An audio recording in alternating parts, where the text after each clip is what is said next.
গায়ে রং ছুড়তে নিষেধ করেছিলেন শুধু, আর তাতেই মুসলিম ব্যক্তির ওপর হামলে পড়েন কিছু উগ্র হিন্দুত্ববাদী ও শৃঙ্খল জনগণ।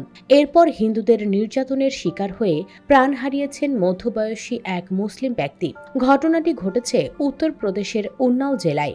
নিহত এই ব্যক্তির নাম শরীফ। গত শনিবার তিনি মসজিদে যাওয়ার পথে রং মাখানো থেকে নিজেকে বিরত রাখার চেষ্টা করছিলেন। এ সময় তাকে জোরপূর্বক রং মাখানোর চেষ্টা করে উচ্ছৃঙ্খল কিছু হিন্দু যুবক। এ সময় তাদের সাথে ধস্তাধস্তি হয় ওই মুসলিম ব্যক্তির। এ সময় হিন্দুরা মধ্যবয়সী ব্যক্তিকে শারীরিকভাবে হেনস্থা ও মারধর করেন। এক পর্যায়ে লোকটি মারা যান। খবরটি জানিয়েছে ভারতীয় সংবাদ মাধ্যম। নিহত শরীফের বয়স 48 বছর। তিনি সাদার কাশিমনগর রাব্বানা মসজিদের কাছে বসবাস করতেন। শরীফ সৌদি আরবের ড্রাইভার হিসেবে কাজ করতেন। গত 2 মাস আগেই তিনি দেশে ফিরেছেন ঈদ ও সাওম পালনের উদ্দেশ্যে।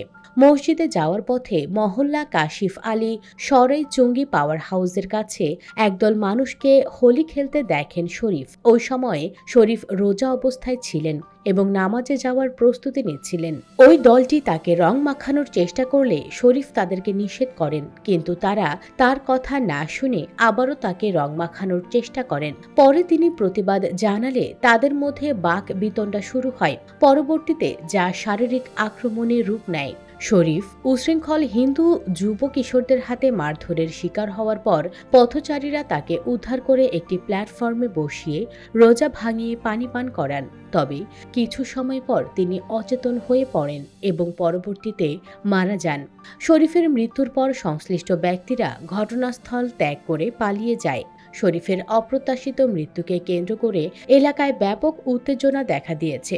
স্থানীয় বাসিন্দারা সড়কে নেমে এসে দোষীদের দ্রুত গ্রেফতারের দাবি জানান। তবে পুলিশের পক্ষ থেকে কোনো তৎপরতা দেখা যায়নি। মূলত ভারতে মুসলিমদের জীবনের কোনো দাম নেই। তারা প্রতিনিয়ত হিন্দুদের নির্যাতনের শিকার হচ্ছেন। অথচ কুলাঙ্গার নরেন্দ্র মোদীর সরকার পড়ে আছে বাংলাদেশের কথিত হিন্দু নির্যাতন নিয়ে। ইয়া আল্লাহ, আপনি ভারতের মুসলিমদের রক্ষা করুন, আমিন। চাইলে আপনিও কমেন্ট বক্সে আমিন লিখে দোয়ায় শামিল হতে পারেন। ভিডিও ভালো লাগলে লাইক ও শেয়ার করুন আর চ্যানেলটি সাবস্ক্রাইব করুন।